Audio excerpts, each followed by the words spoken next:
Hello दोस्तों, कैसे हैं आप सब लोग। आशा करता हूं कि आप सब लोगों की इन्वेस्टिंग जर्नी काफ़ी अच्छी चल रही होगी। हालांकि अभी जो मार्केट है वो काफ़ी वॉलेटाइल चल रहा है, तो काफ़ी अच्छी अच्छी अपॉर्चुनिटीज़ आ रही हैं। और आज के दिन की अगर हम बात करें तो काफ़ी मार्केट फ्लैट सा ही बंद हुआ। जब इसकी स्टार्टिंग हुई थी तो काफ़ी अच्छी हुई थी और पॉजिटिव वे में हुई थी, लेकिन जैसे जैसे टाइम निकलता गया तो फ्लैट इसकी क्लोजिंग हुई है मार्केट की। तो अगर हम बात करें सेंसेक्स की भी तो ज़्यादा उसमें उछाल देखने को नहीं मिला, काफ़ी वॉलेटिलिटी रही थी। लेकिन दोस्तों आज के इस वीडियो में काफ़ी जो सुनने को मिलता है और अभी डिस्कशन में भी हो रहा था कि भाई रिलैक्सो फुटवेयर का क्या होगा। क्योंकि अभी रिलैक्सो फुटवेयर की अगर हम बात करें तो वो 52 वीक्स का लो बना चुका है अपना, और उसके बाद भी वो ब्रेक डाउन दे रहा था, लेकिन आज काफ़ी थोड़ा बहुत संभला। फिर उसके बाद जो इसकी क्लोजिंग हुई है वो 817 पे हुई है, तो इसका ऑल टाइम लो था शायद 832 का मेरे ख्याल से। और अब ये 817 का जो ऑल टाइम लो बन चुका है इसका, उसके बाद ब्रेकडाउन देखने को मिला है। तो इस वीडियो में हम डिस्कस करेंगे कि भाई रिलैक्सो फुटवेयर में क्या होगा and what will be the future. क्या ये कंपनी ख़त्म हो रही है या क्या हो रहा है, या इंटरनल कोई प्रॉब्लम है इसमें या कोई एक्सटर्नल प्रॉब्लम है। तो दोस्तों अगर किसी भी शेयर के अंदर, किसी भी कंपनी के अंदर अगर कोई इंटरनल प्रॉब्लम होती है तब तो उसमें से एग्ज़िट करने में ही भलाई है। लेकिन अगर कोई एक्सटर्नल प्रॉब्लम है या फिर कोई ऐसी नेगेटिव न्यूज़ चल रही है जिसका कोई इम्पैक्ट नहीं है और ना ही वो कंपनी में हो रहा है ऐसा कुछ, या फिर ऑपरेटर्स उसके लिए कुछ फेक न्यूज़ जो है जनरेट कर रहे हैं, तो ऐसी चीज़ों को हमें देखना चाहिए, समझना चाहिए। और हमारा जो हमने फाइनेंशियल लिटरेसी अभी ले ली है और हम फाइनेंशियल लिटरेट बन चुके हैं, तो उसमें हमें अपना जो है दिमाग जो है, अपनी जो अपना विजडम है वो लगाना चाहिए। तो अपना कन्विक्शन स्ट्रांग रखना चाहिए। कंपनी बहुत ही स्ट्रांग है। सबसे पहली चीज़ जो इसका स्ट्रांग पॉइंट है रिलैक्सो फुटवेयर की, अगर मैं बात करूं तो अपने पीयर जो इसके कॉम्पिटिटर्स हैं, चाहे वो बाटा हो, चाहे कैंपस हो, चाहे मेट्रो ब्रांड हो, उसमें ये नंबर वन है। और सबसे पहली चीज़ जो मैं देखता हूँ किसी भी स्टॉक के अंदर फंडामेंटली, तो ये जो है डेफ फ्री कंपनी है, सबसे पहली चीज़। और दूसरा क्या होता है दोस्तों कि जब भी कभी मार्केट किसी भी कंपनी के स्टॉक का प्राइस वैल्यूएशन जो है काफ़ी बढ़ा देता है, उसका पी जो होता है, प्राइस टू अर्निंग, काफ़ी ज़्यादा कर देता है, तो क्या होता है कि कुछ टाइम बाद उस कंपनी में चाहे वो कितनी क्वार्टरली रिजल्ट्स अच्छे दे दे, लेकिन फिर भी उसके अंदर जो है अपने को प्रेशर देखने को मिलता है, क्योंकि उसे हम बोलते हैं प्राइस करेक्शन। और उसके साथ साथ टाइम करेक्शन भी होता है। तो अभी आप देख सकते हैं। और वैसे भी अगर मैं फुटवेयर इंडस्ट्री की बात करूं तो आपको पता ही है कि जो 1000 के नीचे जितने भी फुटवेयर्स आते हैं उसमें जो जीएसटी वो 18% हो चुका है।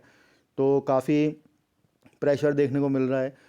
और रिलैक्सो फुटवेयर की बात करें तो इसने अपनी अब सप्लाई को, अपने प्रोडक्शन को थोड़ा कम किया है, क्योंकि वो अभी वेट कर रहा है। उसने अभी कोई भी अगर हम बात करें तो इनपुट के लिए कोई अपना इतना ज़्यादा कैश फ्लो जनरेट नहीं किया है, और वो अभी प्रोडक्शन थोड़ा सा अपना वीक कर रखा है। इस वजह से जो है मार्जिन में इसके प्रेशर देखने को मिल रहा है, मार्जिन इफेक्ट हो रहा है। तो देखते हैं, लेट्स डिस्कस। तो मैं डिस्क्लेमर के तौर पे बताना चाहूँगा दोस्तों, ये सिर्फ एक एजुकेशन पर्पज़ से मैं बना रहा हूँ, जिससे कि आपका वैल्यू एडिशन हो सके और आपका कंपनी को लेके जो आउटलुक है वो बदल सके, थोड़ा सा इम्प्रूव हो सके। तो अगर ये वीडियो आपको थोड़ा सा भी फाइनेंशियली लिटरेट कर देता है तो मेरा जो मोटिव है, जो मेरा पर्पज़ है, वो सॉल्व हो जाएगा। तो दोस्तों अगर आप लोगों को ये वीडियो पसंद आए तो प्लीज़ इसको लाइक करेगा, शेयर करिएगा, सब्सक्राइब करिएगा। तो चलिए हम बढ़ते हैं। तो सबसे पहले चीज़ हम देख लेते हैं कि जो इसका स्टॉक पी है, हम अभी प्राइस को भूल जाते हैं, क्या इसका प्राइस चल रहा है, क्या है। अगर मैं इसके प्राइस टू अर्निंग के, करंट प्राइस टू अर्निंग की, आज के प्राइस टू अर्निंग की बात करूं तो दोस्तों ये आज भी 100 के पी पे ऊपर चल रहा है। तो मतलब ये अभी भी प्रीमियम प्राइस पे चल रहा है, बहुत हाई वैल्यूएशन पे चल रहा है इसका प्राइस। और आर ओ सी, आर ओ ई की बात करें तो उसमें थोड़ा सा प्रेशर देखने को मिल रहा है। तो सबसे पहली पॉइंट तो यही है, इसी की वजह से इसमें थोड़ा सा भी प्राइस करेक्शन देखने को मिल रहा है। क्योंकि अगर आप इसके 5 साल का मीडियन पी देखेंगे तो 79 का है, और 3 साल का 98 का है, और 1 साल का आप देखेंगे तो 105 का है। तो अगर मैं इसका एवरेज भी ले लूँ तो भी ये प्रीमियम प्राइस पे अभी ट्रेड कर रहा है। तो सबसे पहली चीज़ तो ये है। दूसरा, अपने कॉम्पिटिटर्स में नंबर वन कंपनी है। इसका जो मार्केट कैप है वो 20,342 करोड़ का है। वैसे तो ये medium to large cap company है। तो जैसे जैसे कंपनी का प्रॉफिट बढ़ेगा, उसका जो होता है मार्केट कैप होता है वो भी बढ़ता है। लेकिन अभी पिछले 1 साल से, शायद 1.5 साल से इसमें काफ़ी पिटाई देखने को मिल रही है। तो बट ऑब्वियस है कि इन्फ्लेशन की वजह से मैन्युफैक्चरिंग कॉस्ट जो है वो हाई हो चुकी है। तो पूरे के पूरे मार्केट में जो है प्रेशर देखने को मिल रहा है। हालांकि अभी रिलैक्सो फुटवेयर का कोई क्वार्टरली रिजल्ट्स नहीं आया है। मैं अभी सिर्फ आप लोगों को इसका एक ब्रीफ ओवरव्यू बता रहा हूँ, जिसमें कि हो सकता है कि कई इन्वेस्टर्स, रिटेल जो इन्वेस्टर्स हैं, उन्होंने काफ़ी हाई लेवल पे भी इसको परचेज़ किया हुआ होगा। और इस वीडियो में मैं आपको एक बहुत दिलचस्प बात बताऊंगा रिलैक्सो फुटवेयर से रिलेटेड, जिसको देख के आपको लगेगा कि हाँ यार कंपनी में दम है। तो सेल्स, और अगर हम क्वार्टरली रिजल्ट्स बात करें तो आप देख सकते हैं, मैं सीधे सिर्फ ईपीएस को डिस्कस करूंगा। तो आप देख सकते हैं कि इसका जो क्वार्टर ऑन क्वार्टर जो ईपीएस है वो भी कम हुआ है, और ईयर ऑन ईयर भी इसका बहुत कम हुआ है। पहले 2 रुपये 76 पैसे था, जो कि हो गया 0.9 पैसे। और उससे पहले आप देख सकते हैं कि इसका जून 2020 में 0.98 रहा था। और जो इसका ऑपरेटिंग प्रॉफिट मार्जिन है वो भी आप देख सकते हैं, पहले 17 था, फिर 22 हुआ। तो इस वाला जो ये वाला जो पीरियड है, सितंबर 2020 से मार्च 21 तक, ये काफ़ी भागा था। इस समय 1400 का लेवल भी इसने पार कर लिया था। लेकिन उसके बाद धीरे धीरे आप देख सकते हैं कि मार्जिन बिल्कुल कम हुए हैं। और अभी अगर हम सितंबर 22 की बात करें तो इसमें सिर्फ मार्जिन 9% का है। और इसमें जो प्रॉफिट है वो भी आप देख सकते हैं 30 हो चुका है, प्रॉफिट भी कम हुआ है। एक्चुअली आप उससे पहले देखेंगे अगर वही सीन जो है सितंबर 20 से और मार्च 21 तक, उसमें काफ़ी अच्छा प्रॉफिट देखने को मिला था। अब हालांकि प्रोडक्शन काफ़ी कम कर दिया है, और धीरे धीरे जो है इसके जो पीसेज है वो बन के आ रहे हैं। तो इसकी वजह से जो है इसमें प्रेशर देखने को मिल रहा है। ठीक है दोस्तों, तो इसका आप देखेंगे, अगर मैं इसका ट्रेनिंग 12 मंथ का भी ईपीएस देखूं तो 7.80 है। और सितंबर 21 में और मार्च 20 में इसका काफ़ी अच्छा ईपीएस था, 11 रुपये का था। और उससे पहले 1-1 रुपये से बढ़ता हुआ कंसिस्टेंटली बढ़ रहा था वो। लेकिन जैसे ही ये यहाँ पे 11 रुपये 74 पैसे हुआ 21 के बाद, उसके बाद डिक्लाइन हुआ ये, और अभी 7.80 चल रहा है। और मैं आप लोगों को फिर बता दूं कि इसका जो Q4 का रिज़ल्ट भी आएगा वो भी ज़्यादा इतना अच्छा नहीं आएगा, Q3 का भी इतना अच्छा नहीं आएगा। तो ये पूरा साल इसका ऐसे ही जाने वाला है। लेकिन फिर भी आप इसके देखेंगे तो सेल्स ग्रोथ, प्रॉफिट ग्रोथ जो है इसकी डबल डिजिट में ही है। और जो सबसे इम्पॉर्टेंट बात है वो देख सकते हैं आप, बोरिंग सिर्फ 178 करोड़ की हैं, और जो रिज़र्व्स हैं वो 1738 करोड़ के हैं। इसके अलावा जितनी भी फुटवेयर इंडस्ट्रीज़ हैं जिनके स्टॉक्स हैं वो सब डेब में हैं, और डेफ्री नहीं है वो तो डेब में है। तो वो हो सकता है उनका प्रोडक्शन कॉस्ट भी उनका भी इफ़ेक्ट कर रहा होगा, लेकिन वो ज़्यादा प्रोडक्शन कर रहे होंगे तो हो सकता है कि वो अभी अपना प्रॉफिट शो कर रहे हों। लेकिन रिलैक्सो फुटवेयर बहुत पुरानी कंपनी है, मार्केट लीडर है अपनी उसकी। और इसकी काफ़ी जोग्राफिकली भी देखें तो आउटसाइड इंडिया भी इसकी काफ़ी अच्छी होल्डिंग है। तो कंपनी जो है बहुत शानदार है। मैं ये नहीं कह रहा हूँ कि कैंपस अच्छी नहीं है या बाटा अच्छी नहीं है, कैंपस भी बहुत अच्छी है और काफ़ी अच्छे रिजल्ट शो कर रही है। उस कंपैरिजन में इसने इतना अच्छा शो नहीं किया। लेकिन अब जो मैं आपको इम्पोर्टेंट बात बताने वाला हूँ वो देखिएगा दोस्तों, कि प्रमोटर्स ने अपनी होल्डिंग्स बढ़ाई है इसमें दिसंबर 22 में, जो कि 70.78 से 71.02 हो चुकी है।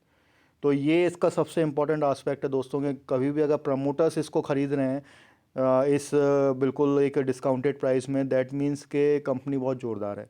ठीक है, वहाँ पे एफआईआईज़ आप देखेंगे उन्होंने कम किया है, डीआईआईज़ ने बढ़ाया है, जो रिटेल इन्वेस्टर्स हैं उन्होंने कम किया है। लेकिन जो प्रमोटर्स हैं, जो इसके प्रमोटर्स हैं, उन्होंने इसके अंदर बढ़ाया है अपना मार्केट, जिसमें आप रमेश कुमार दुआ, मुकुंद लाल दुआ, जो दुआ एंड दुआ फैमिली है, जो इसके प्रमोटर्स हैं इस कंपनी की, उन्होंने अपना जो शेयर होल्डर है, जो शेयर होल्डिंग है वो बढ़ाई है। तो ये सबसे इम्पॉर्टेंट पॉइंट है।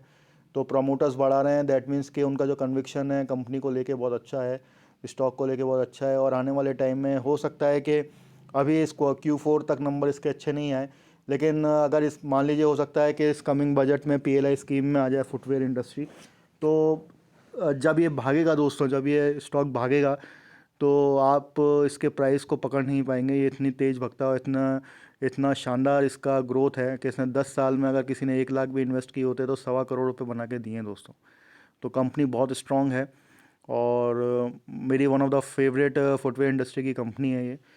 तो बहुत ही अच्छी है। अगर आप लोग इसमें इन्वेस्ट करने का सोचते हैं तो अभी राइट टाइम है, आप इस पर रिसर्च करिए अपनी, और अगर आपको लगता है कि हाँ नहीं कंपनी में दम है तो आप इसमें इन्वेस्ट कीजिएगा। तो बहुत ही अच्छी कंपनी है, बहुत ही शानदार कंपनी है। अब इसका चार्ट पैटर्न देख लेते हैं। तो यहाँ पे आप देख सकते हैं कि आज ये 0.17% पॉजिटिव पे ये बंद हुआ है, और इसने काफ़ी टाइम तक, मतलब मेरे ख्याल से अभी शायद 20 या 25 दिन पहले तक इसने 900 का लेवल जो है नहीं तोड़ा था, उस पर सस्टेन किया था। लेकिन उसके बाद ब्रेकडाउन हुआ, क्योंकि एक सौरभ मुखर्जी जो हैं जो इसके काफ़ी बड़े पीएमएस के वो हैं अधिकारी हैं, और उन्होंने काफ़ी अच्छा इन्वेस्टमेंट बल्क इन्वेस्टमेंट कर रखा था, लेकिन अब उन्होंने इसको बेच दिया है। तो हमें किसी भी पीएमएस जो ऑफिसर है या जो भी म्यूचुअल फंड एसेट मैनेजर्स हैं उनकी रिकमेंडेशन फॉलो नहीं करनी, हमें अपनी विजडम लगानी है। तो आपको वो चीज़ देख के अपनी रिसर्च करनी है। तो आप इसको देख सकते हैं कि जो पिछले 1 साल में इसने -35% के रिटर्न बना के दिए, तो बिल्कुल बेकार रिटर्न है। लेकिन वहीं पे मैं अगर इसको 5 साल करता हूँ तो पूरी पिक्चर चेंज हो जाती है। जो आप देख सकते हैं 167% के बना के इसने रिटर्न दिए हैं। और मैं आपको इसको बीएसई में दिखाऊं तो ये एनएससी का डेटा है, लेकिन अगर मैं आपको बीएसई में दिखाऊं तो इसका अगर आप ऑल टाइम हाई देखेंगे तो 55,000% का इसने रिटर्न दिए हैं। और मात्र अभी कब की कंपनी है, 22 साल में आप देख सकते हैं। तो 22 साल में इसने 55,000% के रिटर्न बना के दिए हैं दोस्तों। तो बहुत ही शानदार और मल्टी बैगर कंपनी है, एक multi bagger mid cap size company है। तो अगर आप लोग इसमें आप अपनी रिसर्च करिए, और अगर आपको लगता है तो ये काफ़ी अच्छी इन्वेस्टिंग अपॉर्चुनिटी होगी इसमें पैसा इन्वेस्ट करने की और वेल्थ क्रिएट करने की। तो कंसिस्टेंट इसमें जो है थोड़े बहुत जो क्वार्टरली रिजल्ट्स होते हैं या जब भी इन्फ्लेशन बढ़ता है तो उसमें देखना पड़ता है, क्योंकि ये जो कंपनी है फुटवेयर रिलेटेड है, मैन्युफैक्चर करती है। तो बट ऑब्वियस है कि जो इनके जो मैन्युफैक्चरिंग कॉस्ट है वो इफ़ेक्ट करती ही करती है। तो दोस्तों इसी के साथ मैं वीडियो का अंत करता हूँ। आशा करता हूँ आप लोगों को ये पसंद आया होगा। तो अगर आप लोगों को ये पसंद आया तो प्लीज़ को लाइक करें, शेयर करें, सब्सक्राइब करें, and keep on investing and healthy.